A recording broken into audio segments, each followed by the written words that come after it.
চরমনায়ের পীর সাহেব হুজুর, তার নামে দেখলাম স্লোগান দেয়া হচ্ছে, মিথ্যাবাদী, নেশাখোর পীর সাহেব চরমনাই, এমন স্লোগান আজকেও দেখলাম ঢাকায় হয়েছে। বৃহৎ একটা দল এই স্লোগান দিয়ে আগাচ্ছে, হাজার হাজার মানুষ স্লোগান দিচ্ছে। আপনি যদি আল্লাহর জমিনে আল্লাহর দিন কায়েম করতে যান, আপনি পীর সাহেব হওয়ার পরেও আপনার মিথ্যাবাদী, নেশাখোর গালি খাওয়া লাগবে। আপনি যদি আল্লাহর জমিনে আল্লাহর দিন কায়েম করতে চান, আপনি বিশ্ববরেণ্য মুফাসসির হওয়ার পরেও আপনার মিথ্যা ধর্ষণের মামলা নিয়ে বিদায় হওয়া লাগবে। আলেম ওলামাদের নিয়ে কত হাসি ঠাট্টা। কারণ কি?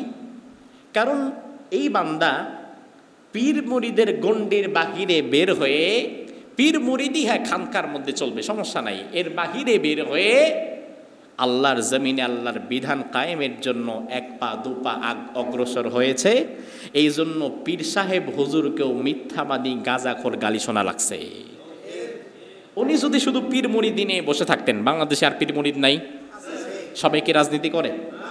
এখন যারা রাজনীতি করে না, শুধু পীর মুরিদ নিয়ে খানকায় বসে আছে, এদেরকে কেউ মিথ্যাবাদী, গাঁজাখোর বলে না?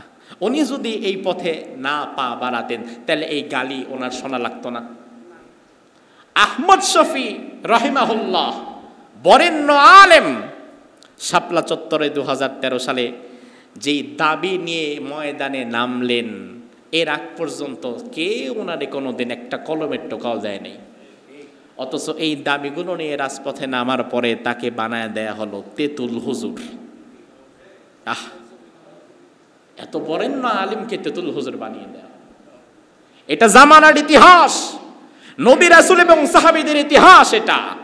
অর্থাৎ আপনি যখন কোরআনকে জমিনে প্রতিষ্ঠার জন্য রাজপথে নামবেন, এক পা দু পা করে আগাবেন, তখন আপনাকে আগের মতো সবাই খুব ভক্তি শ্রদ্ধা করবে, তেল দিবে, এমন দৃশ্য হবে না। আপনি যদি আল্লাহর জমিনে আল্লাহর দিন কায়েম করতে যান, আপনি পীর সাহেব হওয়ার পরেও আপনারে মিথ্যাবাদী, নেশাখোর গালি খাওয়া লাগবে। আপনি যদি আল্লাহর জমিনে আল্লাহর দিন কায়েম করতে চান, আপনি বিশ্ববরেণ্য মুফাসসির হওয়ার পরেও আপনারে মিথ্যা ধর্ষণের মামলা নিয়ে বিদায় হওয়া লাগবে। তার মানে হচ্ছে ইসলাম নিয়ে, রাসূল নিয়ে, সাহাবী নিয়ে এবং পরবর্তীতে নবী রাসূলদের উত্তরসূরিদেরকে নিয়ে এই চলমান পদ্ধতিতে গালি দেওয়া, তাদেরকে কটাক্ষ করা, এটা ১৫০০ বছর আগে যেমন ছিল, আজকে আর নাই। তার মানে ১৫০০ বছর আগেও মুনাফিক যেমন ছিল, আজকের যুগেও তেমন আছে। আল্লাহ রাব্বুল আলামিন বললেন, এই মুনাফিকেরা ওয়া তারাকাহুম ফি যুলুমাতিল লা ইউবসিরুন, আমি আল্লাহ তাআলা তাদের কাছ থেকে হেদায়েতের আলোকে ছিনিয়ে নিয়ে গেলাম, তাদেরকে অন্ধকারের মধ্যে ফেলে দিলাম। আর আল্লাহ যদি কারো কাছ থেকে একবার হেদায়েতের আলো ছিনিয়ে নিয়ে যায়, দুনিয়াতে তোমার কোন বাবা তোমার হেদায়েত দিতে পারবে? পারবে? হেদায়েতের মালিক কে? আল্লাহ। নাকি নবী? মালিক কে? আল্লাহ। কারণ আল্লাহ তাআলা তার রাসূলকেও বলছেন, ও নবী, ইন্নাকা লা তাহদি মান আহবাবতা ওয়ালাকিন্নাল্লাহা ইয়াহদি মান ইয়াশা, নবী আপনি যারে চাইবেন হেদায়েত দিতে পারবেন না, হেদায়েত দেওয়ার মালিক একমাত্র আমি আল্লাহ। রাসূলের জামানায় কোরআনের হেদায়েত সবাই পায়নি, বিশেষত রাসূলের কাছের মানুষজন পায়নি। উন্মুক্ত হৃদয় যারা আসে নাই, কোরআন তাদেরকে হেদায়েত দেয়নি। কিন্তু আফ্রিকার বেলাল, কোথাকার কোন পারস্যের সালমান ফার্সি, হাজার হাজার কিলোমিটার দূর থেকে এসে হেদায়েত পেয়ে গেছে। তার কারণ হচ্ছে হৃদয়টা ছিল হেদায়েতের জন্য উন্মুক্ত। তো এই জন্য আমরা এখানে আজকে যারা বসেছি, আলোচনার শুরুতেই আমরা আমাদের হৃদয়গুলোকে কোরআনের জন্য উন্মুক্ত করে নিতে চাই। তার কারণ হচ্ছে আমাদের মানসিকতাটা হচ্ছে কোরআনের কথা আমরা শুনি, ভালোও লাগে, মজাও লাগে, কিন্তু ততক্ষণ লাগে যতক্ষণ কথাগুলো আমার মতের সাথে মিলে, আমার দলের সাথে মিলে। কিন্তু যখন কথাগুলো আর আমার মতের সাথে বা আমার দলের সাথে মিলে না, তখন আর ভালো লাগে না, আস্তে আস্তে উঠে যাওয়ার চিন্তা করি। তো কোরআন আপনার মতের সাথে বা আপনার দলের সাথে মেলার জন্য আসে নাই, বরং আপনাকে আর আপনার দলকে, আপনার নেতাকে কোরআনের সাথে মিলতে হবে, এজন্যই কোরআন এসেছে। তো এই জন্য আজ আমরা উন্মুক্ত হৃদয়ে কোরআন থেকে কিছু জ্ঞান অর্জন করব। আল্লাহ তাআলা যেন সেখান থেকে আমাদেরকে হেদায়েতের তৌফিক দান করে, বলে আমিন। আসুন আমরা আমাকে যে দুটি আয়াতে কারিমা দেয়া হয়েছে আজকের তাফসিরে, এই আয়াতগুলোর তাফসির শুরু করার পূর্বে আমরা একবার সকলে শয়তানের ওয়াসওয়াসা থেকে পানাহ চেয়ে আউযু বিল্লাহ এবং বিসমিল্লাহ পাঠ করে নেই। পারবেন তো ইনশাআল্লাহ? সবাই পড়েন, আউযু বিল্লাহি মিনাশ শাইতানির রাজিম, বিসমিল্লাহির রহমানির রহিম। উলাইকাল্লাযীনা ইশতারাউল-যালালাতা বিল-হুদা ফামা রাবিহাত তিজারাতুহুম ওয়া মা কানু মুহতাদিন। مثلهم كمثل الذي استوقد نارا فلما أضاءت ما حوله ذهب الله بنورهم وتركهم في ظلمات لا يبصرون صم بكم عمي فهم لا يرجعون। সূরাতুল বাকারা আয়াত 16, 17 এবং 18। যেহেতু আপনাদের ধারাবাহিক তাফসির হচ্ছে, আমি পূর্বের আয়াতগুলো আর টানলাম না, এই আয়াতের আলোকেই কথা বলবো। আল্লাহ সুবহানাহু ওয়া তাআলা এই আয়াতগুলোর মাঝে বিশেষ এক শ্রেণীর কিছু আচরণ তুলে ধরেছেন। আল্লাহ তাআলা বলছেন, উলাইকাল্লাযীনা ইশতারাউয-যালালাতা বিল-হুদা। আল্লাহর জমিনে এমন কিছু লোক থাকবে যারা ব্যবসা করবে। ব্যবসাটা হচ্ছে ইশতারাউয-যালালাহ বিল-হুদা। তাদের কাছে থাকবে হিদায়াত আর শয়তানের কাছে থাকবে গোমরাহি। তারা শয়তানের সাথে অদল বদল করবে, অর্থাৎ তারা গোমরাহিটাকে গ্রহণ করবে, হেদায়েতটাকে ছুড়ে দেবে। ফামা রাবিহাত তিজারাতুহুম ওয়া মা কানু মুহতাদিন। আল্লাহ বলছেন তাদের ব্যবসাটা লাভজনক হবে না। তার কারণ দুনিয়াতে যারা হেদায়েতকে ছেড়ে দেয়, হেদায়েতের পুঁজি যারা হারিয়ে ফেলে, তাদের ব্যবসা কি দুনিয়া বা আখিরাত কোনো দিক থেকে লাভজনক হবে? ওয়া মা কানু মুহতাদিন, এবং তারা হেদায়েত প্রাপ্ত হবে না। মাসালুহুম কামাসালিল্লাযী ইস্তাওকাদা নারা। সে সমস্ত ব্যক্তির উদাহরণ হচ্ছে ইস্তাওকাদা নারা, যারা আগুন জ্বালালো। ফালাম্মা আযাআত মা হাওলাহ, সে আগুন যখন তাদের চারপাশ আলোকিত হলো, যাহাবাল্লাহু বিনূরিহিম, আল্লাহ তাআলা সে আগুনের ভেতর থেকে নূর নিয়ে গেলেন, আলো নিয়ে গেলেন। স্বাভাবিকত অন্ধকার, আজ থেকে 30 বছর আগে 25 বছর আগে যখন কারেন্ট খুব একটা অ্যাভেলেবেল ছিল না, কুপিবাতি ছিল, মোমবাতি ছিল। তো কুপিবাতি মোমবাতি জ্বালালে, আগুন জ্বালালে আশেপাশের জায়গাটা আলোকিত হয়ে যায়। আগুন, সব আগুন কিন্তু আলোকিত করার জন্য না।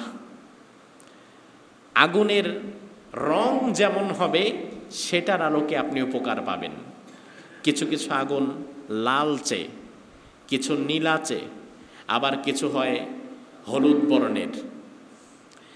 হলুদ বর্ণের আগুন, লালচে আগুন, নীলচে আগুনে আপনি কিছুটা আলো দেখতে পাবেন, কিন্তু অন্ধকার তো এমনিতেই অন্ধকার কালো।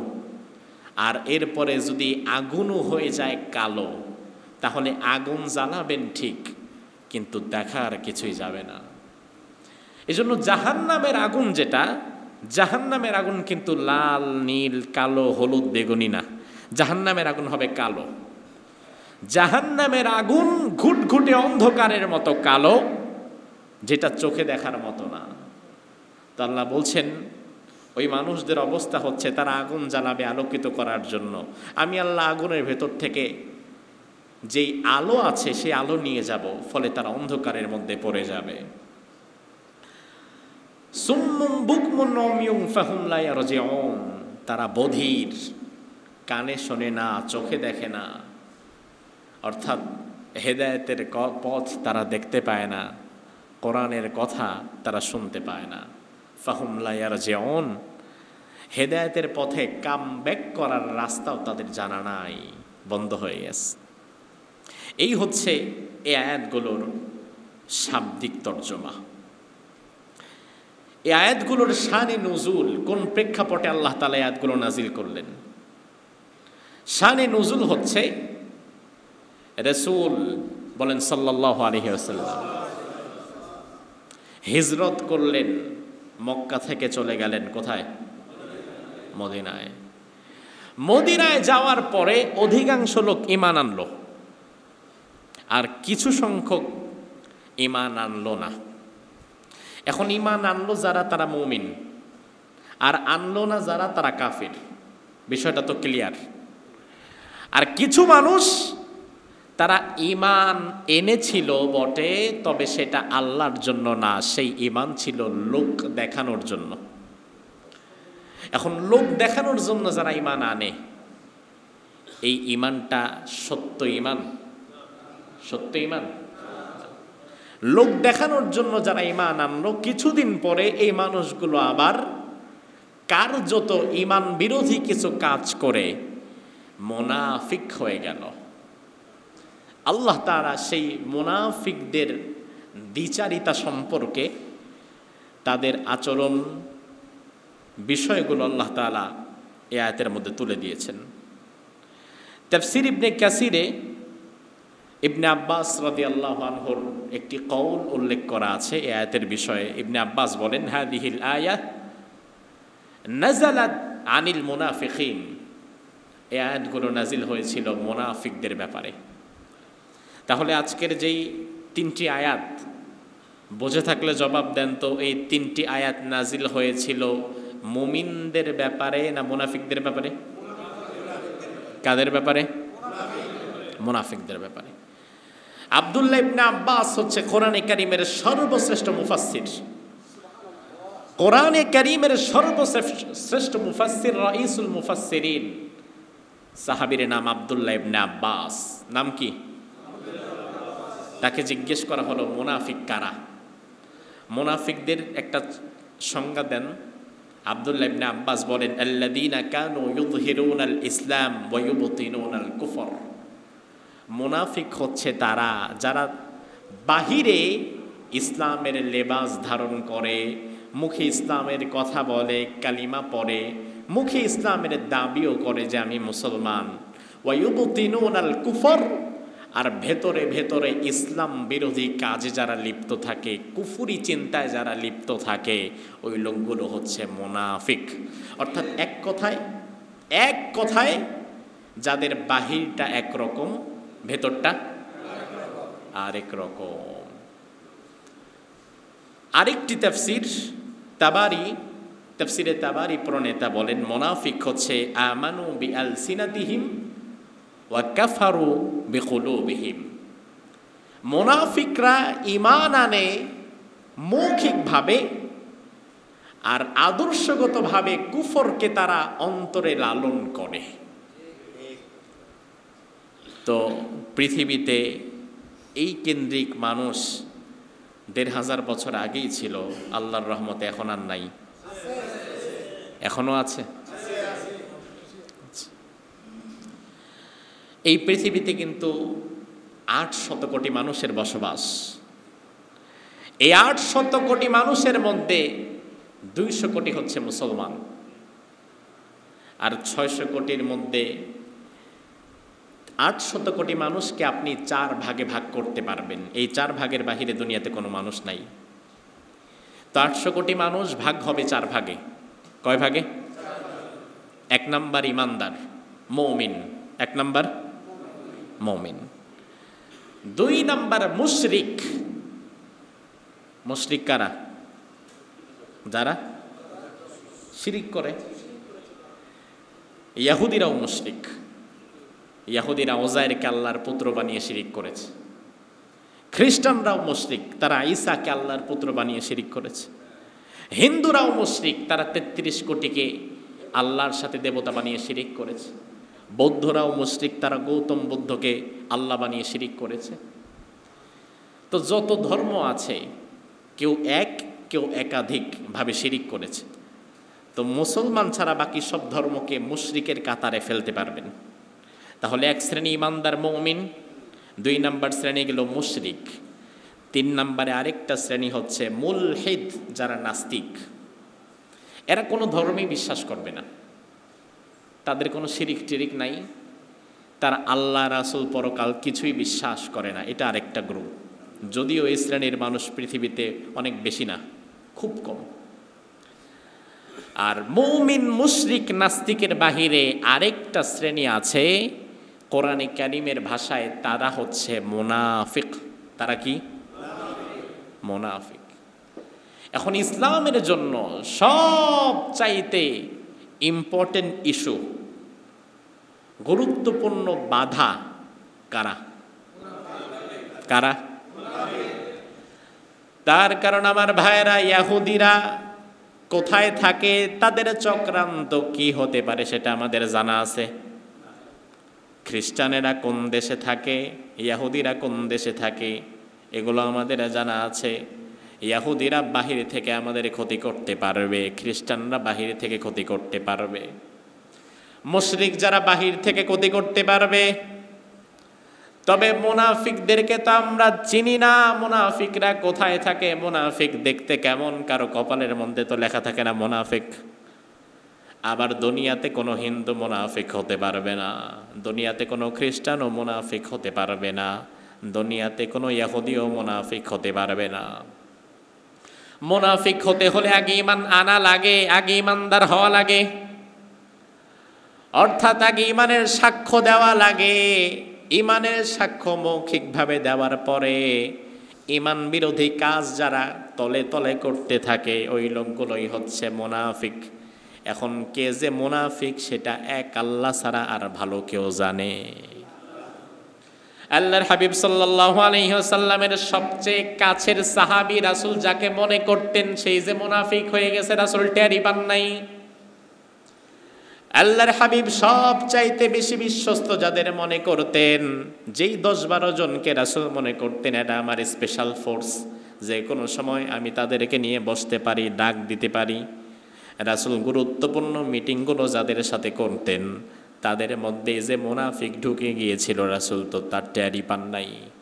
তাইলে রাসূল নবী হওয়ার পরেও আল্লাহ জানাবার আগ পর্যন্ত জানতেন না যে কে মুনাফিক, তাইলে আপনি আমি জানবো কিভাবে? আল্লাহর হাবিব সাল্লাল্লাহু আলাইহি ওয়াসাল্লাম উহুদের ময়দানে কাফেররা যখন আক্রমণের জন্য চলে এসেছে উহুদ প্রান্তরে, রাসূল সাল্লাল্লাহু আলাইহি ওয়াসাল্লাম অসময় একটা যুদ্ধ, কাফেরের সংখ্যা ৩,০০০, মুসলমানের সংখ্যা ১,০০০, অর্থাৎ ৩ জন কাফেরের বিপরীতে একজন মুসলমানকে দাঁড়াতে হবে। আল্লাহর হাবিব সাল্লাল্লাহু আলাইহি ওয়াসাল্লাম জিহাদে যাবে পরের দিন, জিহাদে যাওয়ার আগের দিন রাসূল একটা মিটিং করবেন, কালকে জিহাদে বের হবেন। আল্লাহর হাবিব চাইলে ১,০০০ সাহাবী সবার সাথে মিটিং করার দরকার নাই, কারণ সবার বোঝ একরকম না, সবাই পরামর্শ দেওয়ার ক্ষমতা রাখেও না। তবে আমার কাছের যে সাহাবীরা, এই ১০-১২ জন সাহাবী নিয়ে আমি একটু মিটিং করি। রাসূল বাছাইকৃত ১০-১২ জন সাহাবী নিয়ে মিটিং করলেন, পরামর্শ চাইলেন কিভাবে জিহাদ করব বলো। আবু বকর পরামর্শ দিল, ওমর পরামর্শ দিল। একজন সাহাবী বললেন, ইয়া রাসূলুল্লাহ, মদিনার ভেতরে থেকে যুদ্ধ করেন, বাহিরে যাওয়া দরকার নাই। আরেকজন বলল, চলেন বাহিরে গিয়ে যুদ্ধ করি, ভেতরে থাকা দরকার নাই। এক একজন সাহাবী এক একভাবে পরামর্শ দিল। ওই পরামর্শ সভায় সবচাইতে ইসলামের পক্ষে আবেগ দিয়ে বক্তব্য বেশি পেশ করতে পেরেছিল যিনি, তার নাম ছিল আব্দুল্লাহ বিন উবাই। তার বক্তব্যটা এত সুন্দর ছিল, রাসূল তার বক্তব্যে বিমোহিত হয়ে গিয়েছে। যত সুন্দর বক্তব্য ইসলামের জন্য আবু বকর ওমর তখন দেয় নাই। রাসূল চিন্তা করলেন আব্দুল্লাহ বিন উবাইয়ের আবেগ দেখে অনেক বেশি, আগামীকালের যুদ্ধে তার ভালো একটা ভূমিকা রাখতে পারে সে। আল্লাহর হাবিব তাকে বিশ্বাস করে বললেন, আব্দুল্লাহ বিন উবাই, তুমি তো সুন্দর কথা বলেছো, তোমার পরামর্শ আমার ভালো লেগেছে। এক কাজ করো, আমাদের তো 1000 মানুষ আছে যুদ্ধ করার জন্য, আমরা আগামীকাল 1000 মানুষ থেকে 300 জন সাহাবীর নেতা আমির তোমাকে বানিয়ে দেব। এই 300 জন সাহাবীর নেতা হবা তুমি। তাহলে 1000 থেকে যদি 301 জনকে দিয়ে দেয়া হয়, বাকি থাকে কত?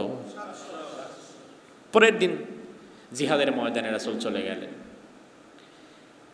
রাসূল সাল্লাল্লাহু আলাইহি ওয়াসাল্লাম সাহাবীদের ইউনিট ভাগ করে দিলেন। আবু বকরের সাথে তোমরা থাকবা, ওমরের সাথে তোমরা থাকবা, আলীর সাথে তোমরা থাকবা, ওসমানের সাথে তোমরা থাকবা, আব্দুল্লাহ বিন জুবাইর তুমি পাহাড়ের উপরে থাকবা, এই তীরন্দাজের দল তোমরা এখানে থাকবা।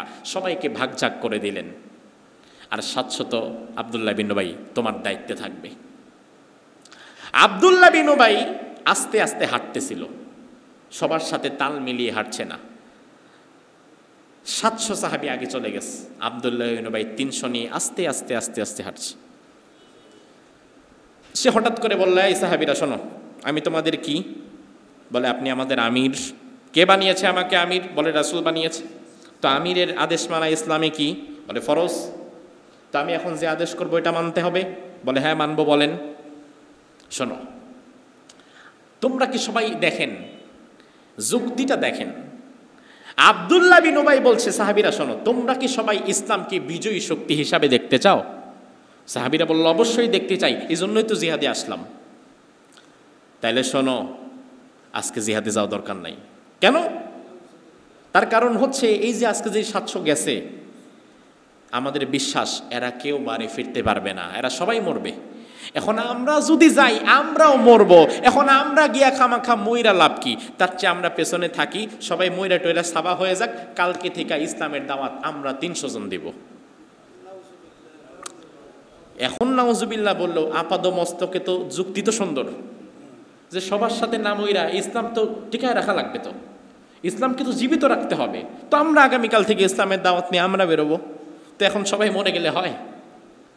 এই যুক্তি অনেক সময় শয়তান আমাদেরকেও দেয়, যে ধুরু, শুধু শুধু তুমি গেলে কি আর না গেলে কি, তুমি রাস্তায় নামলে কি আর না নামলে কি, শুধু শুধু গুলি খায়া মইরা গিয়া লাভ আছে নাকি? মেয়ে ইসলামের জন্য ইসলামের দাওয়াত আরো দেয়া লাগবে না? আরো কিছুদিন থাকা লাগবে না? তুমি যদি আরো কিছুদিন থাকো, মানুষকে আরো বেশি করে ওয়াজ নসিহত করতে পারবা, তোমার দ্বারা ইসলাম কত উপকৃত হবে না? তো তোমার জিহাদের ময়দানে যাওয়ার দরকার কি? তোমার রাস্তায় নামা দরকার কি?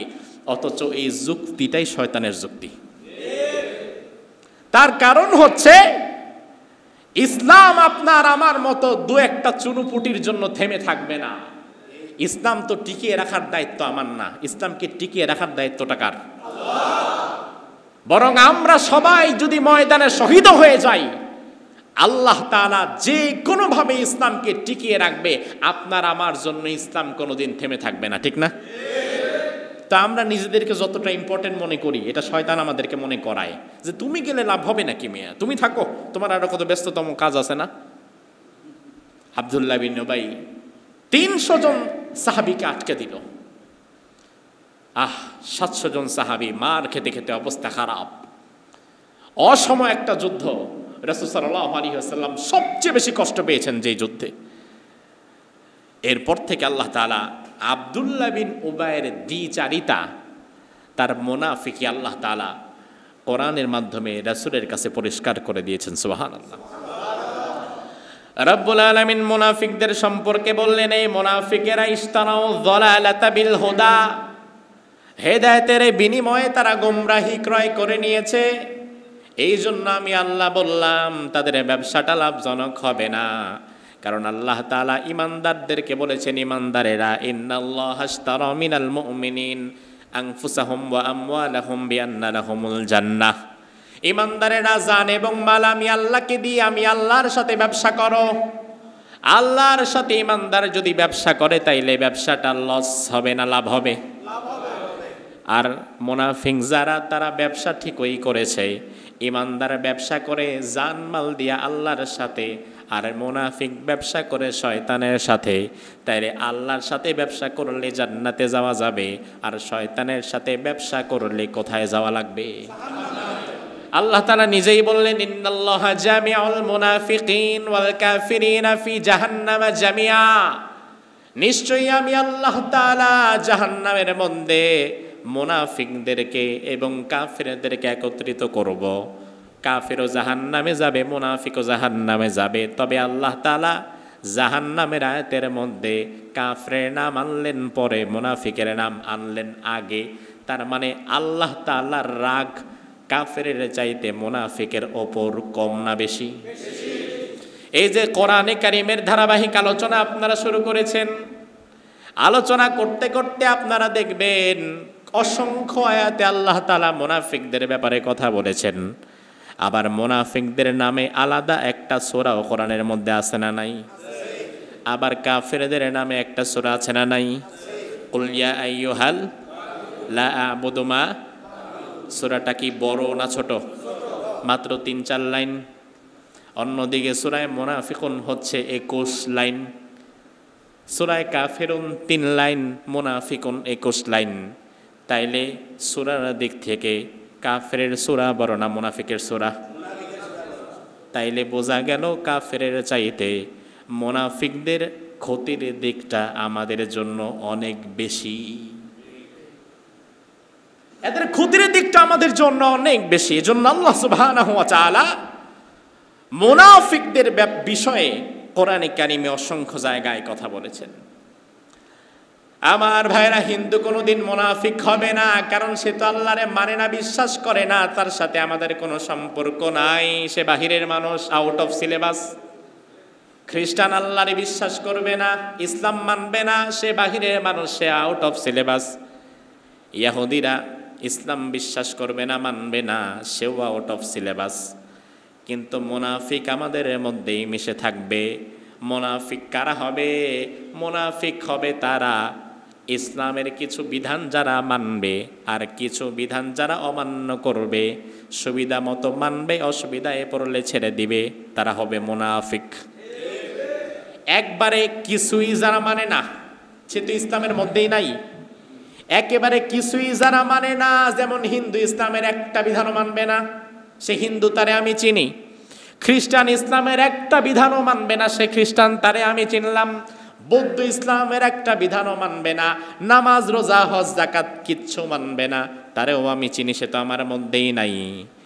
কিন্তু আমার মধ্যে, আমার আশেপাশে মিশে থাকবে এমন কিছু মানুষ যারা কিছু মানবে কোরআন থেকে আর কিছু মানবে না, যারা বলবে ইয়াকুলুনা নুমিনু বিবাযি ওয়া নাকফুরু বিবায, আমরা কোরআনের কিছু মানলাম আর কিছু মানতে পারলাম না। মুনাফিক হবে তারা যারা মসজিদে আসবে, নামাজও পড়বে, আমাদের সাথে মিশে থাকবে। নাকি মুনাফিক মসজিদে আসে না? আসে না? নামাজ পড়ে না? আরে মুনাফিক যদি মসজিদে না আসতো, নামাজ না পড়তো, বিশ্বাস করেন যেই মসজিদে মুনাফিক নাই, ওই মসজিদের ইমাম যতই হক কথা বলুক না কেন, তার চাকরি যাবে না। মসজিদের ইমামের চাকরি, ইমাম সাহেব হক কথা বলেছে, চাকরি চলে গিয়েছে, এমন ইতিহাস কি বাংলাদেশে হয় নাই? আমাদের আশেপাশে হয় নাই?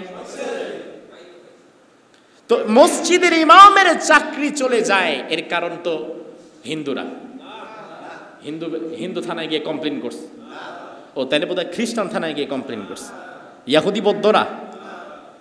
মসজিদের ইমামের চাকরি যাওয়ার পেছনে হিন্দু, বৌদ্ধ, খ্রিস্টান, নাস্তিক কারো হাত নাই, কারণ এরা তো মসজিদে আসেই না। মসজিদে ইমাম সাহেব কি বলেছে না বলেছে তার তো খবরই নাই।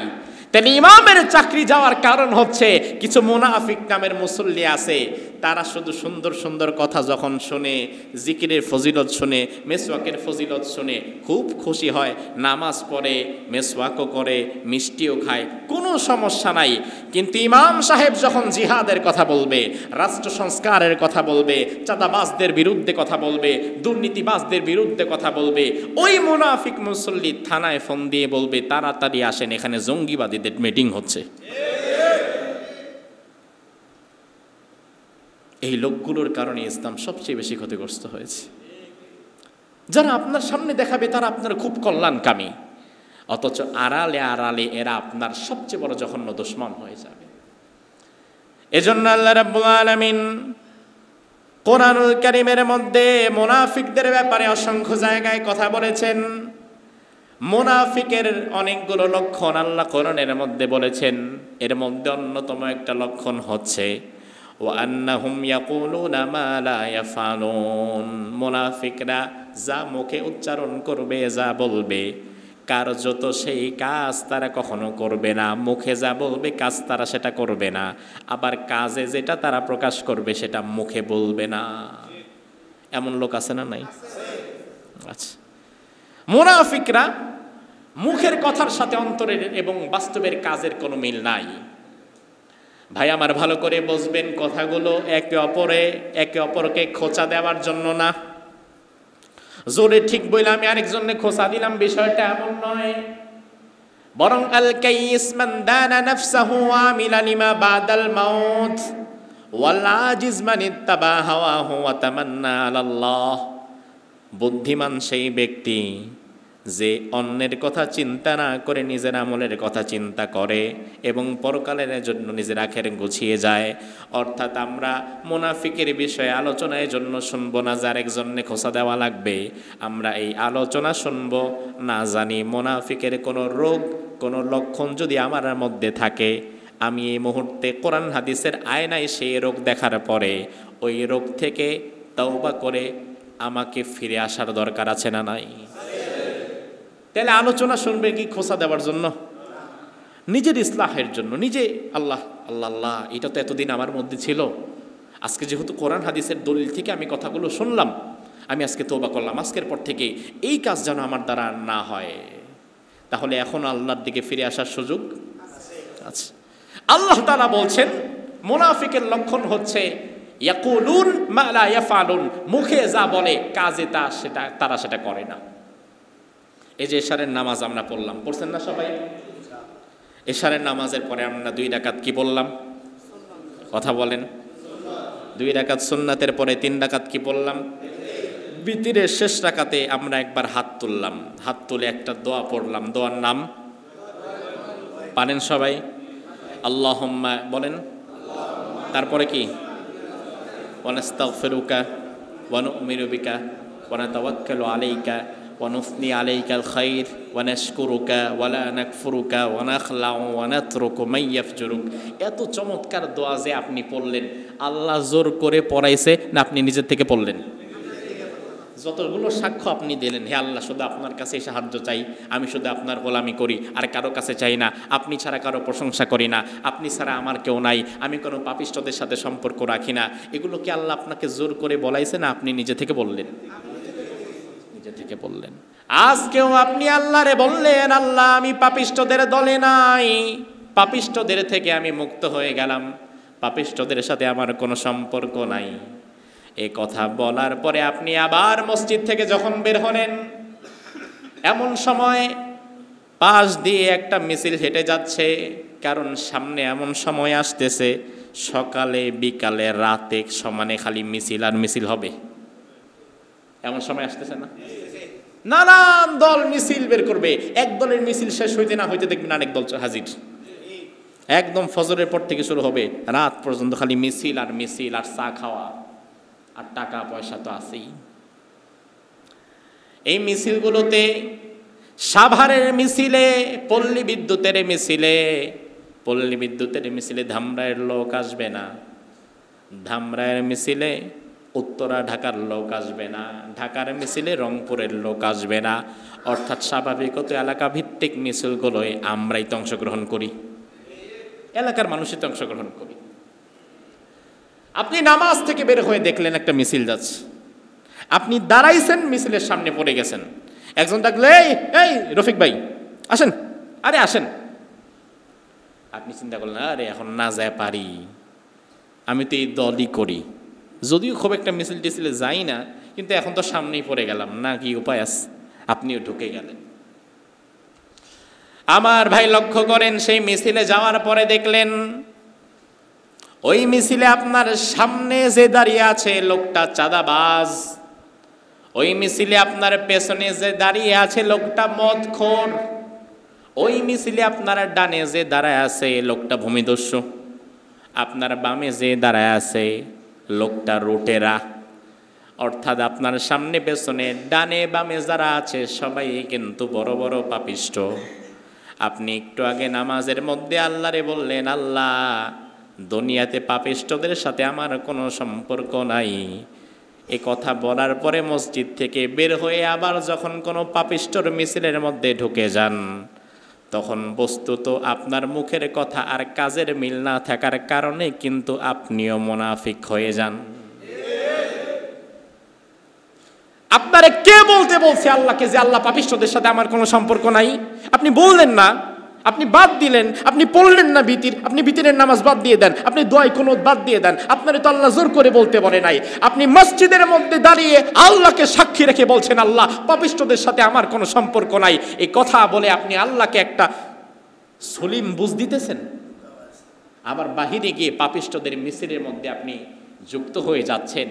আল্লাহ বলে, আরে পাপিষ্ঠ বান্দারে, একটু আগে না মানে বললে এই পাপিষ্ঠদের সাথে তোর কোনো সম্পর্ক নাই, এখন আবার দেখি পাপিষ্ঠদের ভেতরে মিছিলের মধ্যে সামনের সারিতে তোমার অবস্থান। আমার ভাই, বিষয়টা হচ্ছে এমন, আল্লাহ রাব্বুল আলামিন এর জন্য কোরআনের মধ্যে বলেছেন, ইয়া আইয়ুহাল্লাযীনা আমানুত্তাকুল্লাহ ওয়া কুনু মা'আস সাদিকিন। ও ঈমানদারেরা, তাকওয়া অবলম্বন করো, আল্লাহকে ভয় করো, আর সত্যবাদী ভালো মানুষের সঙ্গী হও। কোরআনে আল্লাহ ভালো মানুষের সঙ্গী হওয়ার জন্য আপনাকে আমাকে আদেশ করেছেন। আল্লাহর আদেশ যেটা সেটা মানা কি সুন্নত, নফল নাকি ফরজ? নামাজ পড়া যেমন ফরজ, রোজা রাখা যেমন ফরজ। আপনি ভালো মানুষের সঙ্গ নিবেন, আপনার চারপাশে ভালো মানুষ থাকবে, ভালো মানুষের সাথে আপনার বন্ধুত্ব থাকবে, ভালো মানুষের সাথে বন্ধুত্ব রাখাটাও ফরজ। তার কারণ কি? তার কারণ মানুষ তার পরিবেশ এবং বন্ধুদের দ্বারা প্রভাবিত হতে থাকে। আপনি নিজে খুব একটা নামাজ পড়েন না, কিন্তু আপনার বন্ধু মহলে 10 জন বন্ধু, 10 জন হাজি, নামাজি, মুত্তাকি, পরহেজগার, হাফেজ কোরআন, আলেম, এমন বন্ধু যদি থাকে, আপনি যদি বেনামাজিও হন, বিশ্বাস করেন এই 10 জন ভালো মানুষের সাথে চলতে চলতে চলতে চলতে এক সময় আপনিও নামাজি হয়ে যাবেন। আর আপনি ব্যক্তিগতভাবে নামাজি, দানশীল, হাজি, ভালো মানুষ, কিন্তু আপনার দল, আপনার নেতা, আপনার কর্মী, আপনার মিছিল, আপনার মিটিং, আপনার চারপাশ মোটামুটি গাঁজাখোর, মদখোর, সাদাবাজ, ধান্দাবাজ দিয়ে ভরা। এক সময় দেখবেন নামাজের সময় চলে যাবে, কোন দিক দিয়ে আপনার খবর নাই, কোন জায়গার কোন চাঁদাবাজ আর ধান্দাবাজের সাথে ঘুরতে ঘুরতে আপনার দিনদারিতা যতটুকু ছিল এটাও যাবে। এজন্য আল্লাহ তাআলা বারবার বলছেন, কুনু মা'আস সাদিকিন। যারা ভালো মানুষ, নেককার মানুষ, তুমি তাদের সাথে থাকো, খারাপ মানুষের সঙ্গে হয়েও না। নয়তো ভালো থাকা অবস্থায় তোমার দাম সম্মান যেমন ছিল, তুমি যদি খারাপ মানুষের সঙ্গে হও, ওই সম্মান এবং সেই দাম তখন আর থাকবে না। আমাদের পল্লী বিদ্যুৎ নবীনগর সাভার বড় বড় ভালো ভালো মিষ্টির দোকান আছে। 1000 টাকা, 1200 টাকা কেজি এত বড় বড় ছানা, রসমালাই আছে। আমি দেখলাম 1000 টাকা কেজি এত বড় বড় রসমালাই 1 কেজিতে 10টা ওঠে। 1 কেজিতে যদি 10টা ওঠে, কেজি যদি 1000 হয়, তাহলে পার পিস কত হয়? 100। 100 টাকার এত বড় সুন্দর একটা ছানা আপনি কিনলেন খাওয়ার জন্য, বাটিতে চামচ দিয়ে নিলেন, দোকানের মধ্যে ভিড়, দোকানের বাহিরে রাস্তায় দাঁড়ায় খাচ্ছেন, একটু মুখে দিবেন, এমন সময় পাশ থেকে আরেকজনের ধাক্কা লেগে বাটি আর চামচটা পড়ে গেল রাস্তার ড্রেনের মধ্যে, মিষ্টিটাও পড়ে গেল সেখানে। অথচ মিষ্টিটার দাম কত? 100। কিন্তু এই মিষ্টিটা যখন ড্রেনের মধ্যে পড়ে গেল, ড্রেনের মধ্যে পড়ে যাওয়ার আগে দাম ছিল 100, আর ড্রেনের মধ্যে পড়ার পরে দাম থাকবে কত? এটা যদি আপনার কেউ মাগনা দেয়, খাবেন? ফকিরে যদি কোন এটা উঠায় তুমি খায় ফেলাও, দান করে দিলাম, খাইব? ফকির কব তুই খা, আমি 5 টাকার নিচে 10 টাকার নিচে ভিক্ষাই নিই না, আর তুমি ড্রেনে পড়া মিষ্টি আমারে খাওয়াবা। ফকিরেরও প্রেস্টিজ আছে। ভিক্ষুককে এখন আর 1 টাকা 2 টাকা দিলে ফিরাও তাকায় না, স্যার এটা কি দিলেন, আপনার লাগলে বলবেন, আমি কিছু দিব। ফকিরে এমন প্রেস্টিজ দেখায়। 100 টাকার একটা মিষ্টি দোকানে থাকলে দাম তো অনেক, ড্রেনের মধ্যে পড়ার পরে এটার দাম নাই। ঠিক তেমনি আপনিও মসজিদে যখন ছিলেন, মুত্তাকি পরহেজগারদের সাথে যখন ছিলেন, আপনিও আল্লাহর দরবারে ছিলেন সম্মানিত এবং দামি। কিন্তু যখন আবার চাঁদাবাজ, ধান্দাবাজ, দুর্তরাজদের মিছিলের মধ্যে ঢুকে গিয়েছেন, ওই মিষ্টির মতো ড্রেনের মধ্যে আপনিও পড়ে গেছেন। এই জন্য আল্লাহ সুবহানাহু ওয়া তাআলা আমাদেরকে বলছে, বান্দা ফামা রাবিহাত তিজারাতুহুম, এদের ব্যবসাটা কিন্তু লাভজনক হয় নাই, ওয়ামা কানু মুহতাদিন, এবং তারা হেদায়েত প্রাপ্ত হবে না। আমার ভাইরা, দুনিয়াতে একজন মানুষের জন্য সবচাইতে বড় নেয়ামত হচ্ছে হেদায়েত। তার কারণ আমরা সবাই জান্নাতে যেতে চাই, আর জান্নাতে যাওয়ার জন্য হেদায়েতের দরকার আছে না নাই? বিষয়টা কিন্তু এমন হবে না যে লোকটা হেদায়েত পায় নাই, কপালে হেদায়েত ছিল না কিন্তু জান্নাত পেয়ে গেছে, এমন হওয়া সম্ভব? যারা হেদায়েত নাই তার জান্নাতও। আবার বিষয়টা এমনও হবে না যে লোকটা হেদায়েত পাইছে ঠিক, তবে জান্নাত পাবে না, এমনও হওয়া সম্ভব না। তার কারণ হেদায়েত পাবে যে, জান্নাত পাবে সে। হেদায়েত যে পাবে না, জান্নাতও সে পাবে না। আল্লাহ রাব্বুল আলামিন বললেন, মুনাফিকরা হেদায়েত পাবে না, মুনাফিকরা হেদায়েতের সাথে নাই। মুনাফিকদের কোরআনে কারিমে বর্ণিত আরেকটা লক্ষণ হচ্ছে, মুনাফিক মানুষের এক নাম্বার লক্ষণ বললাম, তারা মুখের কথার সাথে কাজের মিল রাখবে না। অনেকগুলো লক্ষণ, সব বলা যাবে না, আরেকটা বলে শেষ করি। মুনাফিকদের আরেকটা অন্যতম লক্ষণ কোরআন আমাদের যেটা দেখিয়েছে সেটা হচ্ছে, মুনাফিকেরা ইসলামের নানা বিধিবিধান, রাসূল, সাহাবী এবং রাসূলের পরবর্তী উত্তরসূরিদেরকে নিয়ে হাসি ঠাট্টা করবে। ইসলামের অনেক বিধিবিধান, এগুলো নিয়ে হাসাহাসি করবে। রাসূলের সুন্নাত নিয়ে হাসাহাসি করবে। আগে আপনি দাড়ি রাখতেন না, হঠাৎ দাড়ি রেখেছেন, কয়দিন পরে দেখবেন কিছু বন্ধু মহলের বন্ধু থাকবে, টিটকারি দেবে, কি রে তোর দাড়ি দেখি ছাগলের দাড়ির মতো লাগে। এমন কথা বলার লোক আছে না নাই? যাদের এটা চাপ দাড়ি, আর কিছু মানুষের এখানে একটু দাড়ি থাকে, এদেরকে বলে ছাগলের দাড়ি। এটা কি ছাগলের দাড়ি না রাসূলের দাড়ি? তো তুমি ছাগলের দাড়ি বললো কিভাবে? এটা হাসাহাসি করবে। আগে নামাজ পড়তেন না, হঠাৎ আপনি নামাজ শুরু করেছেন, বন্ধুরা বলবে কাঠ মোল্লা সাচ্ছ এখন না, নামাজ পড়ো, হাসাহাসি করবে। দেখেন, আল্লাহ যে বারবার বললেন যে ভালো মানুষের সাথে থাকো, কারণ আপনি যদি খারাপ বন্ধুদের সাথে থাকেন, আপনি অনেক সময় ভালো পথে ফিরতে চাইলেও ফিরতে পারবেন না, এরা জামা টান দিয়ে ধরে রাখবে। ইসলামের বিধিবিধান নিয়ে হাসি ঠাট্টা করবে, আল্লাহ রাসূল নিয়ে হাসি ঠাট্টা করবে, সাহাবীদেরকে নিয়ে হাসি ঠাট্টা করবে, রাসূলের একাধিক বিবাহ নিয়ে হাসি ঠাট্টা করবে, এবং পরবর্তীতে নবী রাসূলদের উত্তরসূরি ওয়ারাসাতুল আম্বিয়া, আলেম ওলামা যারা, এদেরকে নিয়েও হাসি ঠাট্টা করবে। এই আয়াত কি কোরআনে আছে না বানায় বললাম? কোরআনে আছে। আল্লাহ রাব্বুল আলামিন বলেন, ওয়ালা ইন সাআলতাহুম লায়াকুলুন্না ইন্নামা কুন্না নাখুযু ওয়া নালআব কুল আবিল্লাহি ওয়া আয়াতিহি ওয়া রাসূলিহি কুনতুম তাস্তাহজিউন। ও নবী, মুনাফিকদেরকে যদি আপনি জিজ্ঞেস করেন কেন তোমরা আমাদের নিয়ে হাসি ঠাট্টা করো, তারা বলবে আমরা তো একটু খেলতামশা করছিলাম, মজা করতেছিলাম, সিরিয়াস হন কেন? ও ভাই আমার, ভালো করে বুঝবেন, সব বিষয় নিয়ে কিন্তু মজা করা যায় না। সব বিষয় নিয়ে মজা করা যায় না।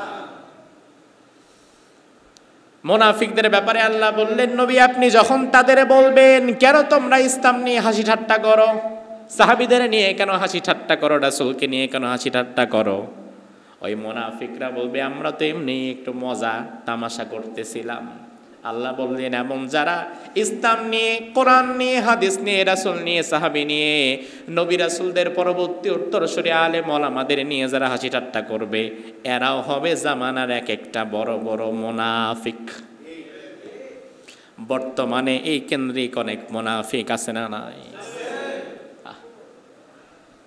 আলেম ওলামাদের নিয়ে কত হাসি ঠাট্টা। চরমনায়ের পিশাব হুজুর, তার নামে দেখলাম স্লোগান দেয়া হচ্ছে, মিথ্যাবাদী গাঁজাখোর, না মিথ্যাবাদী নেশাখোর পীর সাহেব চরমনাই, এমন স্লোগান আজকেও দেখলাম ঢাকায় হয়েছে। বৃহৎ একটা দল এই স্লোগান দিয়ে আগাচ্ছে, হাজার হাজার মানুষ স্লোগান দিচ্ছে। কারণ কি? কারণ এই বান্দা পীর মুরিদের গণ্ডির বাহিরে বের হয়ে, পীর মুরিদি হ্যাঁ খানকার মধ্যে চলবে সমস্যা নাই, এর বাহিরে বের হয়ে আল্লাহর জমিনে আল্লাহর বিধান কায়েমের জন্য এক পা দু পা অগ্রসর হয়েছে। এই জন্য পীর সাহেব হুজুরকেও মিথ্যাবাদী গাঁজাখোর গালি শোনা লাগছে। উনি যদি শুধু পীর মুরিদি নিয়ে বসে থাকতেন, বাংলাদেশে আর পীর মুরিদ নাই? সবাই কি রাজনীতি করে? এখন যারা রাজনীতি করে না, শুধু পীর মুরিদ নিয়ে খানকায় বসে আছে, এদেরকে কেউ মিথ্যাবাদী গাঁজাখোর বলে না? উনি যদি এই পথে না পা বাড়াতেন তাহলে এই গালি ওনার শোনা লাগতো না।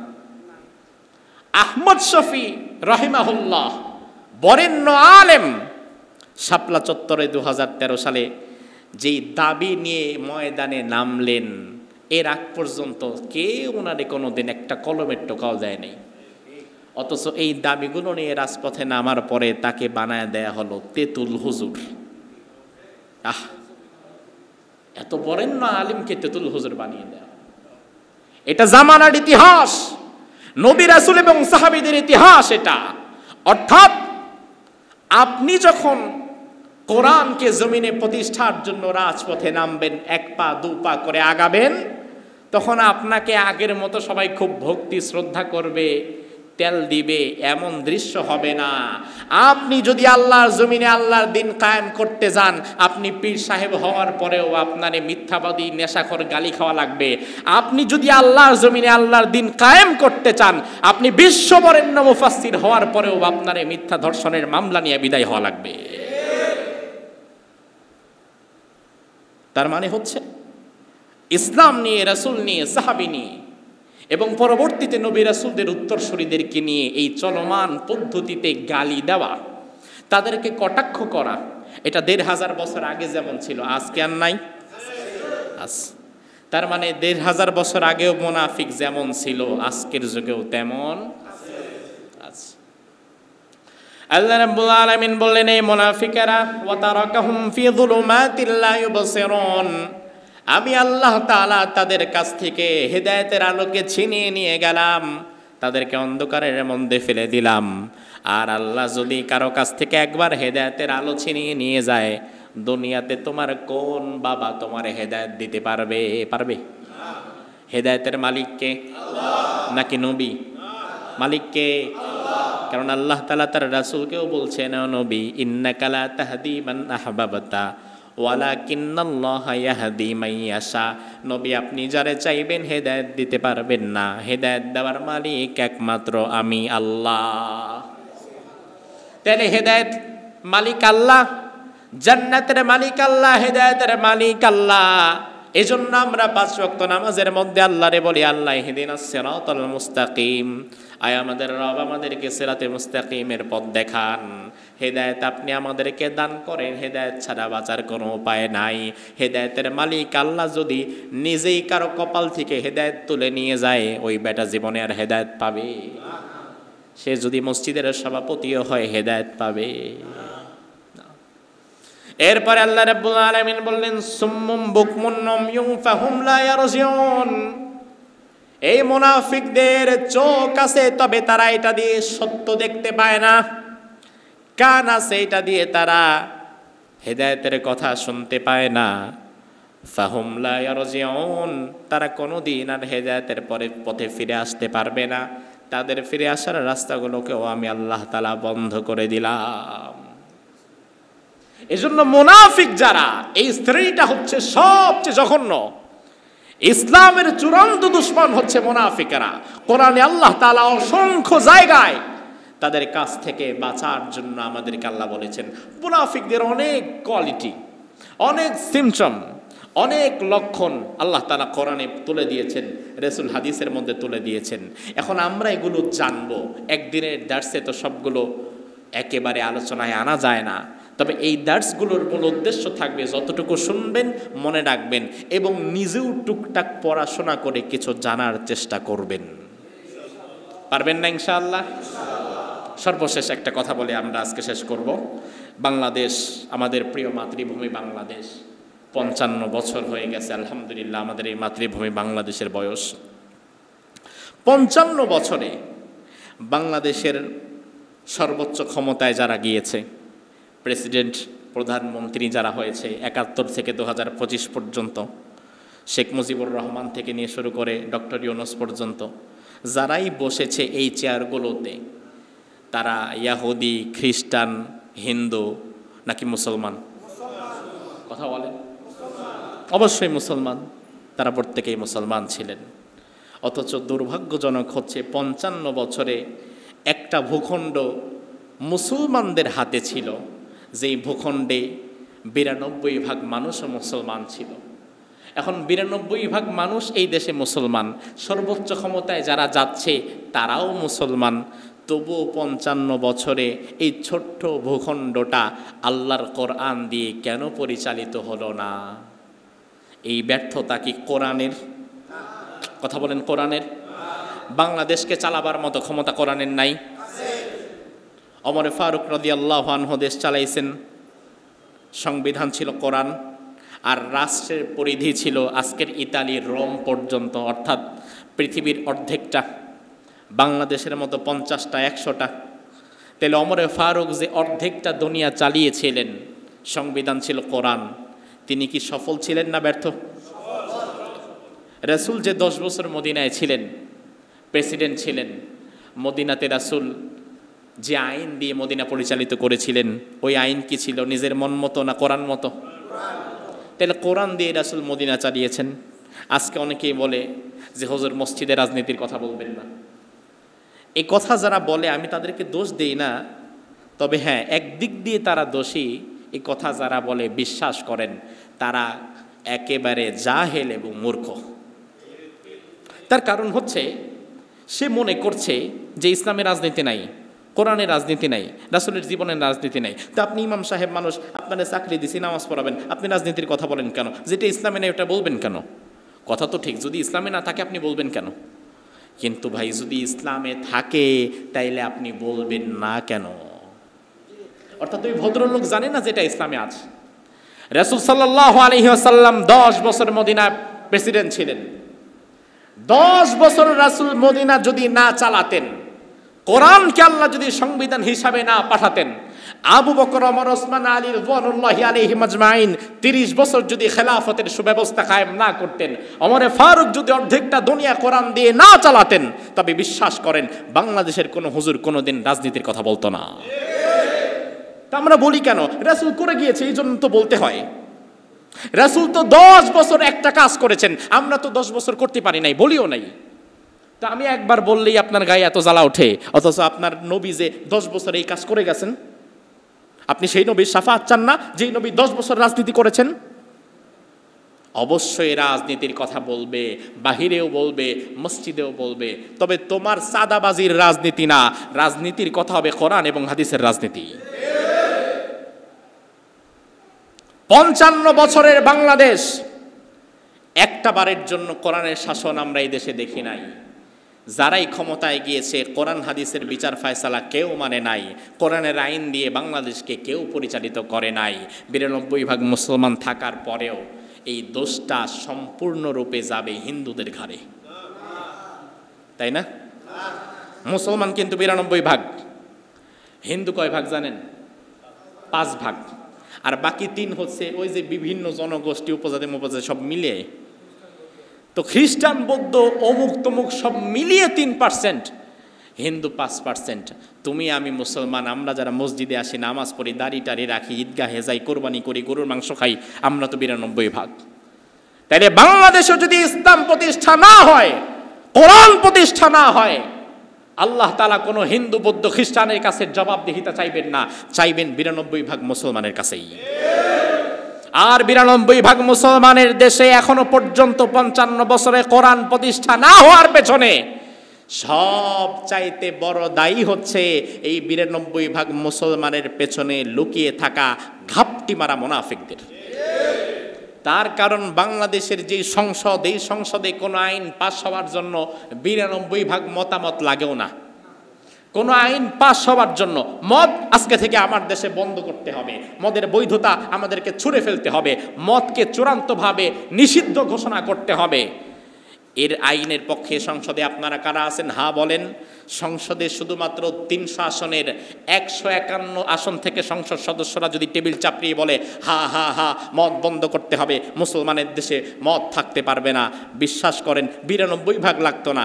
151 জন থাকলে 51%, 51 ভাগ যদি হতো, 51 ভাগই যদি সত্যিকারের মুসলমানকে আমরা সংসদে পাঠাতে পারতাম, তাইলে বাংলাদেশে ইয়াবা, বাবা, গাজা, ফেন্সিডিল, মদকে কবর দেওয়া যেত।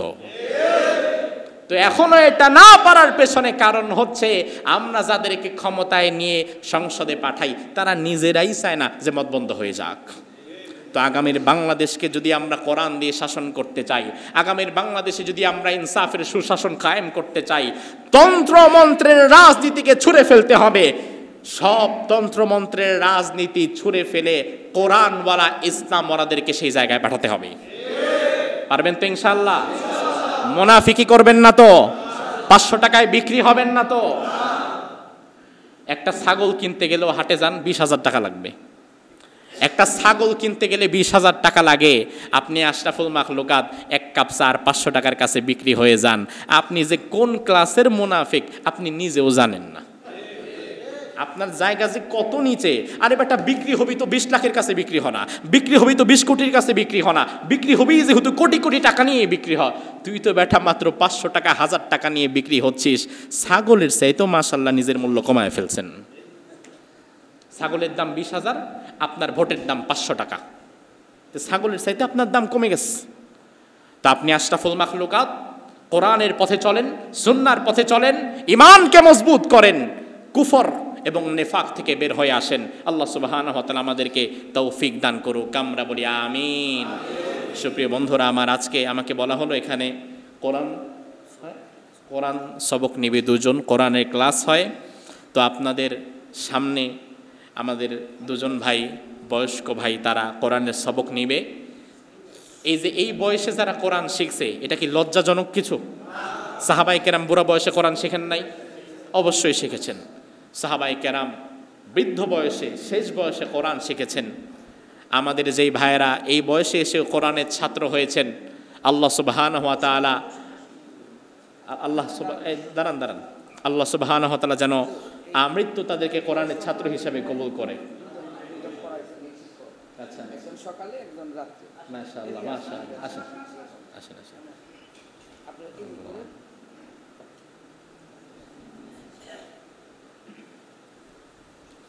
দেখেন কোরআনের ছাত্র, এটা যে কত বড় সৌভাগ্যের। এবং এই বয়সে এসে রাসূল একটা হাদিসের মধ্যে বললেন, যারা শেষ বয়সে কোরআন শিখতে গিয়ে জবানে জড়তার কারণে আটকে যায়, একটা বাচ্চাকে পড়াইতে গেলে কষ্ট যা হয়, এই বয়সের কাউকে পড়াইতে গেলে কই দাঁড়ান না।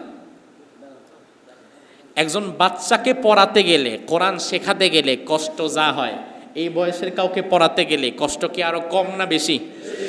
উচ্চারণ মুখে আসবে? হাতুড়ি দেয়া বাইরে এলেও ঠিক করতে পারবেন না, এত কষ্ট হয়, বারবার মুখে বেজে যায়, জিহ্বাটা মোটা হয়ে গেছে, আসে না পড়া। রাসূল হাদিসের মধ্যে বললেন, কোরআন যারা সুন্দরভাবে পড়তে পারে তাদের তো একটা সব হয়, আর যারা আটকে যায়, বেঁধে যায়, কষ্ট করে করে কোরআন পড়ে, আল্লাহ তাআলা ডাবল সব তাদেরকে দান করে দেয়। তো এই জন্য কোরআনের ছাত্র হওয়ার দরকার আছে। পড়বেন ইনশাআল্লাহ।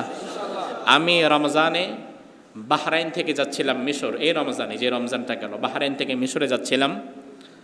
তো আমি দেখলাম বাহরাইন থেকে আমার পাশে যে উঠেছে একজন বৃদ্ধ মানুষ, খুব বৃদ্ধ। সে দেখি ছোট্ট একটা কোরআন নিয়ে, এতটুকু একটা ছোট কোরআন আছে না, ছোট ছোট সাইজের, এরকম একটা কোরআন নিয়ে প্লেনের মধ্যে সে যতটা সময় ছিল, প্রায় 2.5 ঘন্টা বাহরাইন থেকে মিশর যেতে লাগলো। তা আমি দেখলাম 2.5 ঘন্টার মধ্যে আমি ঘুমালাম, আমি একটু সময় কাটালাম, কিন্তু এই আল্লাহর বান্দা মুরব্বী মানুষ 2.5 ঘন্টার মধ্যে 1 মিনিটের জন্য দেখি কোরআন থেকে গাফিল হলেন না। একেবারে মাথা নিচের দিকে যে কোরআন পড়া শুরু করেছে প্লেনে ওঠার পর থেকে। মিশর এয়ারপোর্টে যখন আমি নেমেছি, সেও নেমেছে। এয়ারপোর্টে গিয়ে ইমিগ্রেশনের আগে কোরআনটা বন্ধ করেছে, এর আগ পর্যন্ত কোরআনটা তার সাথেই ছিল, আলহামদুলিল্লাহ। তো এমন কোরআনের ছাত্র যেন আল্লাহ তাআলা আমাদের হওয়ার তৌফিক দান করে, বলে আমিন। এই 2 জন আপনারা কোরআন হাতে থাকলে সূরা ফাতিহাটা বের করেন। আমরা একবার ওনাদেরকে সূরা ফাতিহাটা পড়াই, আপনারাও একটু সাথে সাথে পড়েন। কষ্ট হবে? একবার পড়েন না, আল্লাহ তাআলা দেখছে। তাদের মতো করে যেন আল্লাহ তাআলা আমাদেরকেও কবুল করে, বলি আমিন। আউযু বিল্লাহি মিনাশ শাইতানির রাজীম।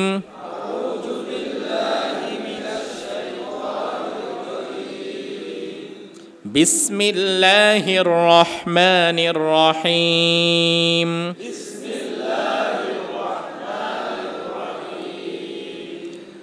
আলহামদুলিল্লাহি রাব্বিল আলামিন।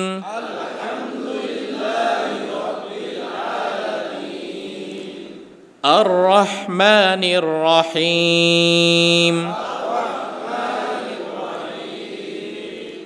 মালিকি ইয়াউমিদ্দিন।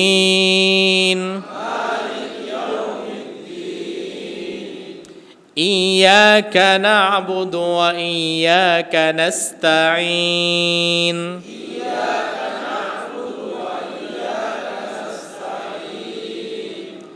ইহদিনাস সিরাতাল মুস্তাকিম।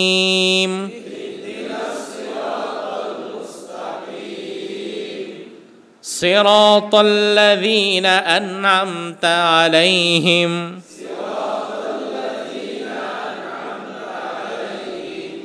غير المغضوب عليهم ولا الضالين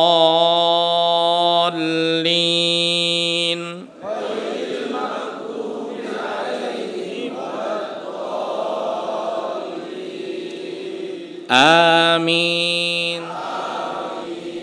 আল্লাহ তাআলা কবুল করুক, আমরা বলি আমিন। আমাদের ভাইয়েরা, আপনাদের মসজিদে আমি শুনলাম বিগত 7 মাস যাবৎ ধারাবাহিকভাবে কোরআনে কারিমের এই তাফসীর শুরু হয়েছে। আজকে আমি সূরা বাকারার 16